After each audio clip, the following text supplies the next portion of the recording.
Hi viewers, good afternoon. Welcome to our channel Punarvika world. ఇవాళ మీకు నేను ఉల్లిపాయ ఎగ్ కర్రీ చూపించబోతున్నానండి.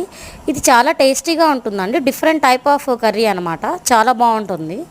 ఫస్ట్ ఎగ్స్ అన్నీ బాయిల్ చేసేయాలండి. తర్వాత కట్ చేయాలి ఎగ్స్ని పీసెస్ లాగా. తర్వాత డీప్ ఫ్రై చేయాలండి. నూనె వేసుకొని బాండల్లో డీప్ ఫ్రై చేయాలి. అండ్ 4 ఆనియన్స్ తీసుకోవాలి. అండ్ వెల్లుల్లిపాయలు ఒక రెబ్బ తీసుకోవాలి.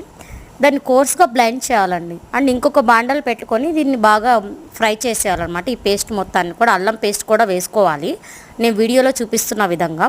తర్వాత ఈ ఫ్రై అయిన కట్ చేసిన ఎగ్స్ని దాంట్లో మొత్తం వేసేయాలండి. మొత్తం డీప్ ఫ్రై చేయాలి. ఇది ఈ కర్రీ కొంచెం ఆయిల్ ఎక్కువ పడుతుంది.